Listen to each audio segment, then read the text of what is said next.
नमस्कार। आज का विषय है कि होली का त्योहार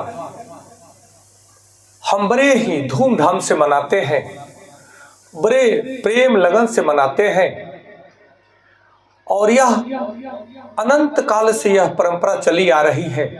इस परंपरा का हमारे सनातन धर्म में क्या महत्व है, यह परंपरा, यह होलिका दहन, यह धूल मिट्टी का खेल हमें क्या संदेश देता है,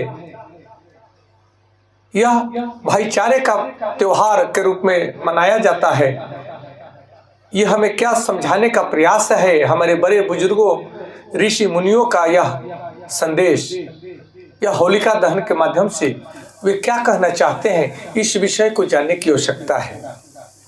कहते हैं कि होली का त्योहार आपसी प्रेम, भाईचारा और सौहार्द का, समरसता का त्योहार है, परंतु आज इसका स्वरूप बदला बदला सा दिखता है।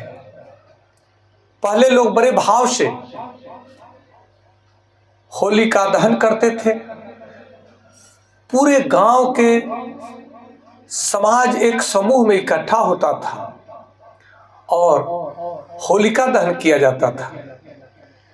अगले दिन फिर उसी होलिका दहन के राख से, भस्म से सब अपने शरीर में, एक दूसरे के शरीर में भस्म लगाते थे। उमंग में सब एक दूसरे को मिट्टी कीचड़ भी लगाते थे, परंतु वह मिट्टी कीचड़ बड़ा पवित्र हुआ करता था। खेतों की सुंदर मिट्टी, सुंदर जल के साथ में वह अत्यंत अद्भुत स्वरूप में हुआ करता था। भस्म लगाने की प्रवृत्ति हमारे सृष्टि का एक बहुत ही अद्भुत, यह एक बहुत सुंदर प्राकृतिक शोभा है और भगवान शिव भस्म लगाया करते हैं। यह भस्म भी हमें संदेश देता है, परंतु आज का स्वरूप बदला बदला सा दिखता है। पहले लोग एक दूसरे को अपने घर बुला करके सुंदर सुंदर पकवान, पुआ पकवान खिलाया करते थे, सुंदर सुंदर मिठाइयाँ खिलाया करते थे, परंतु आज स्वरूप बदला सा है। सुंदर पुआ पकवान के जगह पे मांस मदिरा ने ले लिया है। हम कहीं ना कहीं मनुष्यता से गिरते नजर आ रहे हैं और यही कारण है कि जो सौहार्द, प्रेम का प्रतीक हमारा होली महापर्व, होली महोत्सव मनाया जाता रहा है, वह शराब,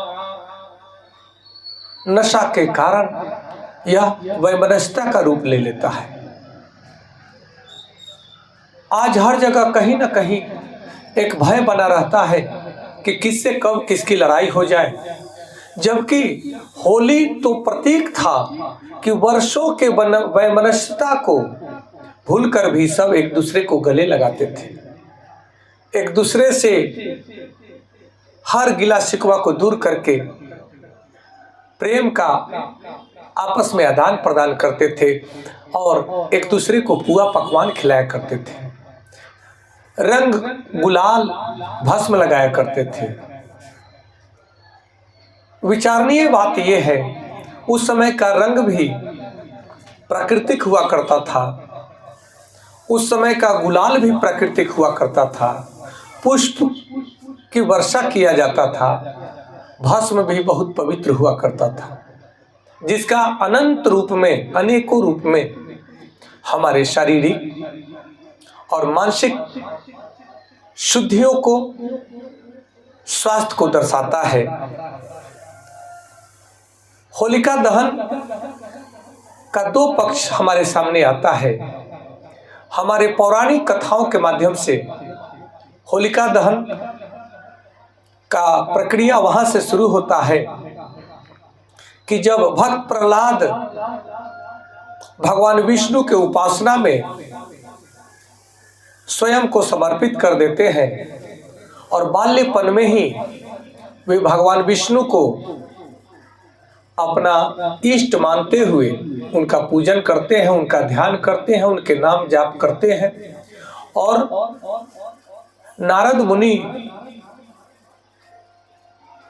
गुरु स्वरूप बन करके अवतरित हुए भक्त प्रहलाद के जीवन में, और भक्त प्रहलाद अपने गुरु नारद जी के सिद्धांत को मान करके वे विष्णु के भक्त हो गए। जो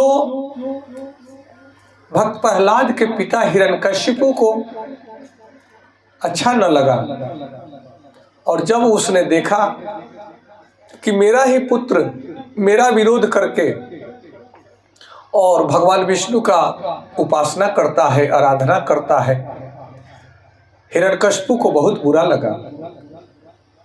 और हिरण्यकशिपु स्वयं को कहता था कि मैं ही इस सृष्टि का भगवान हूँ, कोई दूसरा नहीं है। और भगवान विष्णु से हिरण्यकशिपु ईर्ष्या करता था कि हिरण्यकशिपु के भाई को भगवान विष्णु ने मारा था, उसका वध किया था। राक्षसी प्रवृत्तियों का वध करना भगवान का परम कर्तव्य बन जाता है, और भगवान अपने कर्तव्यों का भली भांति निर्वहन करते हैं। तब हिरण्यकशिपु ने प्रहलाद को मृत्यु देने के लिए अनेकों षड्यंत्र रचे, हाथी से कुचलवाने का प्रयास किया, पहाड़ों से नीचे फेंकवाने का प्रयास किया। अंततः उसकी बहन होलिका को ये वरदान था कि वह उसे अग्नि जला नहीं सकती थी। तो जब होलिका को पता लगा, होलिका आई और बोली, भैया मैं किस दिन के लिए हूं, ये तो 2 मिनट का काम है, आप अग्नि का प्रबंध कराएं और मैं इस बालक को लेकर अपने गोद में बैठूंगी, यह बालक जलकर भस्म हो जाएगा और मेरे को अग्नि जला नहीं सकती, क्योंकि यह ब्रह्मा जी का वरदान है मेरे ऊपर। वैसा ही किया गया और भक्त प्रहलाद को अपने गोद में लेकर के होलिका बैठती है अग्नि के ऊपर, अग्नि जलाया जाता है और अग्नि का लौ, अग्नि का तेज होलिका को जला देता है। होलिका जल जाती है और प्रहलाद जीव का त्यों बच जाते हैं। यहाँ ये भी देखने को मिलता है कि सत्य के ऊपर असत्य कभी भी प्रभावी नहीं हो सकता। चाहे आपको कितना भी सिद्धियां प्राप्त हो, कितना भी वरदान प्राप्त हो, परंतु जब आप अधर्म करने जाते हैं तो वहां आपकी सारी सिद्धियां निष्फल हो जाती है, सारा वरदान निष्फल हो जाता है। और सत्य का साथ सदैव ही परमात्मा बने रहते हैं और सत्य का रक्षण करते हैं। उसी समय से होलिका दहन का परंपरा चला कि अधर्म पर धर्म का विजय के प्रतीक होलिका दहन मनाया जाता है। सनातन धर्म के अनुसार यह भी है दूसरा पक्ष कि यह वसंत ऋतु जो खरीफ फसलों का, रबी फसलों का यह दिन होता है, जो हमारे किसान भाई बहन खेती करते हैं, हम सब खेती करते हैं, तो हमारा फसल इस समय लहलहाता रहता है। किसानों की फसल लहलहाती है, गेहूं के फसल जो रबी के फसल है वह बालियां पकड़ लेती है और कई बार बालियां अब पौष्टिकता की ओर बढ़ती है। तब सनातन धर्म में यह समर्पण की भाव रहा है कि प्रकृति के द्वारा जो भी हमें प्राप्त होता है हम प्रकृति को अर्पित करते हैं। इसीलिए कहा गया है कि तेरा तुझको अर्पण क्या लागे मेरा, हे परमात्मा आप ही देते हो और आप ही का दिया हुआ मैं आप ही को अर्पित करता हूँ, ये मेरा श्रद्धा है। तब ये देखने को मिलता है कि हम लोग जब होलिका दहन करने जाते हैं तब तीसी के बाली, गेहूं के बालियों को लेकर के, कई फसलें और होती हैं उनकी बालियों को लेकर के हम जाते हैं और अग्नि को समर्पित करते हैं। यह परंपरा रही है। अग्नि सबसे शुद्ध तत्वों में गिनती होता है। अग्नि हर पाप का भस्म कर देती है, हर चीज को जलाकर भस्म कर देती है। अग्नि को हम समर्पित करते हैं हवन रूप में कि हे अग्नि, ये आप ही का दिया हुआ है, ये आपको ही समर्पित है। ये दो पक्ष आए और उसी को उत्सव के रूप में हम मनाते हैं। इसके विषय में ये समझने की आवश्यकता है कि आखिर होली का रहस्य क्या है। ये रंगों का संस्कार तक है या यह परंपरा वास्तविक इसका कुछ और अर्थ है, इस बात को समझने की आवश्यकता है। क्या होली केवल रंगों का त्योहार है? क्या यह अधर्म पर धर्म की विजय का गहरा संदेश है? आज प्रेम पर कई प्रकार का विवाद का परत चढ़ा हुआ है। प्रेम भी विवादों से घिर गया है। यह प्रेम का त्योहार और विवादों का कारण बनता जा रहा है। होली के मूल स्वरूप को समझना अति आवश्यक है कि होली हमारे जीवन को एक नया आयाम देती है। हम उमंगों से भर जाते हैं। यह परंपरा रहा है कि जब जब जीवन में हमारे यहाँ परंपरा रही है कि हम समय समय पर उत्सव मनाते हैं, सामूहिक उत्सव मनाते हैं, पारिवारिक उत्सव मनाते हैं, राष्ट्रीय उत्सव मनाते हैं। उत्सव का भाव होता है कि तन मन को उमंगित करके आनंद में नृत्य करना, यह शिवत्व का भाव है।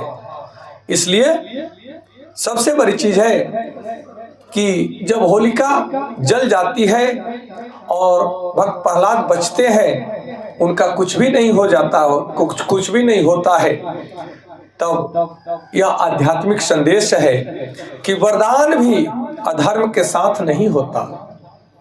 श्रद्धा अग्नि में भी सुरक्षित रहती है और अहंकार का अंततः अंत होता है।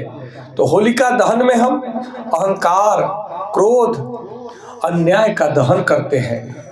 इस भाव को समझने की जरूरत है। कहते हैं प्रकृति के प्रति हम कृतज्ञता व्यक्त करते हैं। अग्नि को शुद्धि का माध्यम माना जाता है और सामूहिक समृद्धि की कामना करते हैं। यह होली का मूल स्वरूप है कि प्रकृति, श्रम और ईश्वर के प्रति धन्यवाद व्यक्त करना। हमारे सनातन धर्म में बार बार कहा गया है कि परमात्मा ही सब कुछ देते हैं, प्रकृति ही सब कुछ देती है। हमारा भी कर्तव्य है कि हम प्रकृति को कुछ तो लौटाएं। इसलिए इस रंगों के मानसिक मनोवैज्ञानिक तथ्य को भी समझने की आवश्यकता है कि प्राचीन काल में जो समय से चलता आ रहा है, उस समय प्राकृतिक रंग अबीर, गुलाल, हल्दी, चंदन लगाया जाता था, जो स्वास्थ्य का प्रतीक था। उसका एक एक चंदन, हल्दी का एक एक इतना गुण है कि जो हमारे जीवन को धन्य बनाता है। रंगों का अर्थ है, लाल रंग ऊर्जा का प्रतीक होता है, हरा रंग संतुलन का प्रतीक होता है, पीला रंग आनंद का प्रतीक होता है और नीला रंग अनंतता का प्रतीक होता है। आकाश की तरह वह इंगित करता है, ध्यान रखें। इसलिए और सभी रंगों को मिला देना यह भेदभाव को मिटाता है, समरसता को बढ़ाता है। होली एक सामाजिक समरसता का पर्व है। इस बात को समझने की जरूरत है। परंतु आज जो होलिका का स्वरूप बदलता रहे, आज कई स्थानों पर नशा, व्यग्र व्यवहार, उद्वेगित व्यवहार, अपमानजनक हरकतें की जाती है, प्रदूषण का पर्याय बन जाता है। यह त्योहार की विधि नहीं है, यह त्योहार का स्वरूप नहीं है। त्योहार तो आनंद के लिए होता है, त्योहार तो स्वास्थ्य के लिए होता है, अनुशासन में त्योहार मनाया जाता है। परंतु आज इसका स्वरूप बदला हुआ दिखता है तो दुख होता है। होलिका दहन का आंतरिक भाव को भी समझने की आवश्यकता है कि अपने भीतर से हमें इस बात को समझना चाहिए कि मेरे अंदर, मैं उस होलिका दहन को अपने अंदर भी अपने काम, क्रोध, ईर्ष्या, द्वेष, लोभ, अहंकार का हवन करें, होलिका में दहन कर दें। यही भाव से हमारे बड़े बुजुर्गों ने, ऋषि मुनियों ने यह भाव बनाया कि दिखता हुआ जो जल रहा है होलिका, उस होलिका में अपने अहंकार को डाल दो, अपने ईर्ष्या, क्रोध को डाल दो, भस्म कर दो और समरसता को बढ़ाओ, प्रेम को बढ़ाओ, ताकि समाज में उन्नति हो। समरसता से ही उन्नति होती है। जहां सुमति वहां संपत्ति नाना, जहां कुमति वहां विपत्ति निधान। गोस्वामी तुलसीदास जी रामचरितमानस में लिखते हैं कि जहां सुमति होती है वहां नाना प्रकार की संपत्तियां आती है, वहां नाना प्रकार से उन्नति होता है। और जहां विवाद होता है, जहां कुमति होती है, वहां हर प्रकार के, कई प्रकार के विपत्तियां आती है। इस भाव को समझने की जरूरत है। जो लोग इस भाव को नहीं समझते हैं, जो अपने ही आनंद में अपने मन मुताबिक चलते हैं, वही तो विनाश का कारण बनता है, वही दुखों का कारण बनता है। यदि हर वर्ष हम इन दोषों को अगर जला दें तो केवल लकड़ी जलाना पर्याप्त नहीं है, इन दोषों को उसमें हवन करने की आवश्यकता है। अगर वैज्ञानिक दृष्टिकोण से हम देखते हैं तो यह मौसम का परिवर्तन का समय होता है। यहाँ ठंडी जाती है, सर्दी जाती है और गर्मी का आगमन होता है। यह मौसम परिवर्तन का समय होता है। अग्नि से वातावरण की शुद्धि होती है। यह परंपरागत वेदांत में इसका वर्णन है और वेदांत हमें इसका संकेत देते हैं। इसके लिए हमें जागृत करते हैं कि हवन होते रहना चाहिए। रंगों का मानसिक तनाव कम करना, रंगों का प्रभाव से हमारा मानसिक तनाव कम होता है, समरसता बढ़ता है, प्रेम बढ़ता है। जब मानसिक तनाव कम होगा, समाप्त हो जाएगा, तब हमारा प्रेम, आनंद बढ़ जाता है और सबके साथ मिल करके यह उत्सव मनाया जाता है। यह सामूहिक उत्सव है जो सामाजिक बंधन को मजबूत करता है, आपसी प्रेम भाईचारे को मजबूत करता है। जहां आपसी प्रेम, भाईचारा, समरसता, सामूहिकता में बल है, वही तो उन्नति है, वही तो सुरक्षा है, वही तो आनंद है। कहते हैं संघ है शक्ति युगे युगे, संगठन में शक्ति है। तो संगठन कैसे मजबूत होगा? जब आपस में निर्भयता के साथ में, समरसता के साथ में, सौहार्द के साथ में सब हम एक दूसरे को गले मिलाएंगे, गले से लगाएंगे, एक दूसरे की बातों को सुनेंगे, अपनी बातों को सुनाएंगे, राय सलाह से चलेंगे, तब समरसता बढ़ेगी। तब हमारा संगठनात्मक, पारिवारिक हो या सामाजिक हो या राष्ट्रीय हो, वो सब संगठनात्मक ढंग से हम आगे बढ़ेंगे। आधुनिक मनोविज्ञान कहता है कि सामूहिक त्योहार सामाजिक स्वास्थ्य को बढ़ाते हैं। इस बात को समझने की जरूरत है। आज की पीढ़ी के लिए हमें यह वैदिक संदेश को समझना है, आज की पीढ़ी को समझाना है और हमें आपको भी समझना है कि मर्यादा में रहते हुए भी जब आप हंसी ठिठोली होली खेलते हैं, आचरण करते हैं, मर्यादित आचरण करते हैं, तब उसी में आनंद है। व्यंग में भी खुशी है, परंतु मर्यादित हो। सीमाओं में रहना ही स्वतंत्रता है। मर्यादा के सीमा को जब समुद्र भी तोड़ता है तो प्रलय हो जाता है।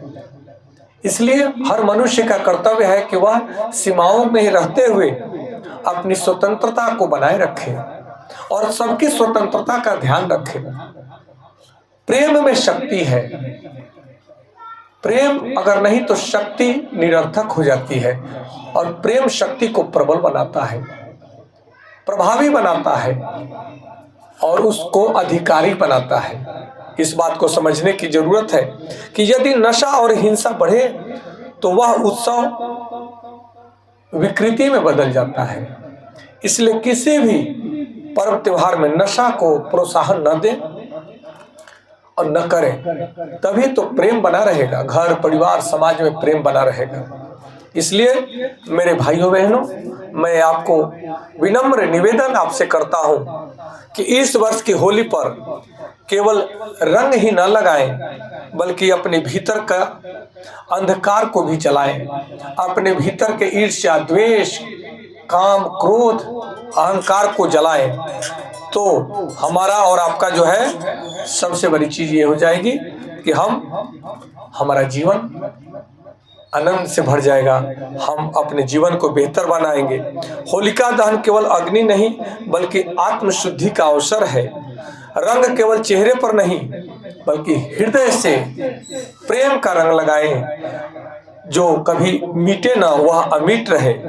इसलिए आज इतना ही, और मेरा आकांक्षा है कि आप सब इस होली के त्योहार को सौहार्दपूर्ण बनाएंगे, आनंदपूर्ण मनाएंगे, आपसी भाईचारा को बढ़ाएंगे, अपने मन की द्वेष, ईर्ष्या को, क्रोध को, अहंकार को अग्नि में, होलिका में जला देंगे। यही आकांक्षा के साथ में मैं आप सबको कोटि कोटि प्रणाम, कोटि कोटि नमन करता हूँ। जय